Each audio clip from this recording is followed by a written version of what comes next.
Cost of living, jobs, and climate targets are key battlegrounds for any election, but at the heart of it all is energy. And with the general consensus on net zero in tatters, Welsh parties are fragmented on the rollout of renewables in Wales ahead of the Senedd elections in May.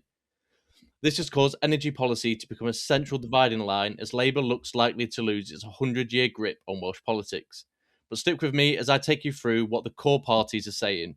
Plaid Cymru are neck and neck with Reform in the majority of polls ahead of May the 7th, and they have widely different views on energy.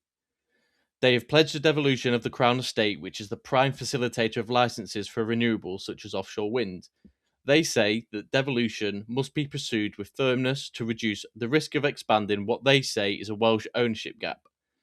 The party feels as if the Welsh landscape is often teared up with England reaping the benefits of clean power. However, the party, like many others, is grappling with a NIMBY dilemma with its traditional supporter base, which could make delivery of renewables extremely difficult.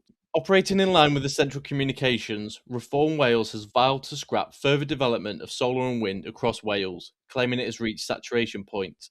They've also pledged to fight ministerial calling powers, which effectively allow the Secretary of State to intervene in local planning and overall decisions that have nationally significant infrastructure project status, typically over 50 megawatts in generating capacity.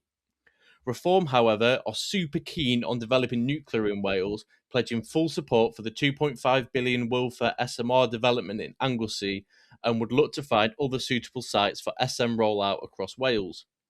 The Welsh Labour Party will be looking to grip onto power simply by leaning on its own record.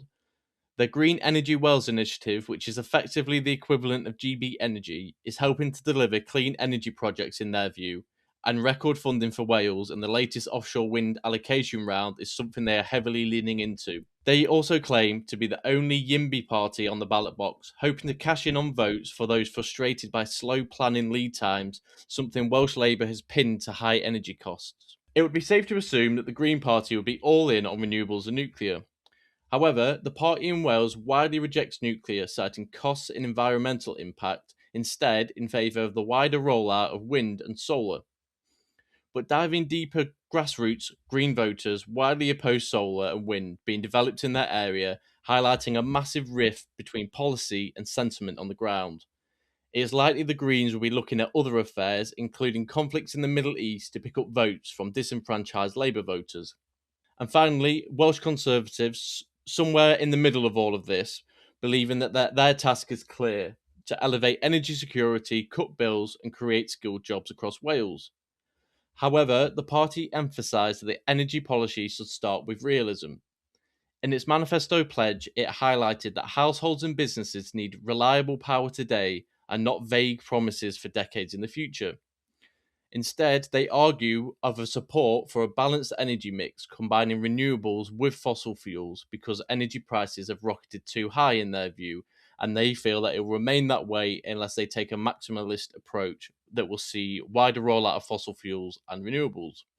In summary, the election debate splits along three main fault lines: pace, power mix, and control.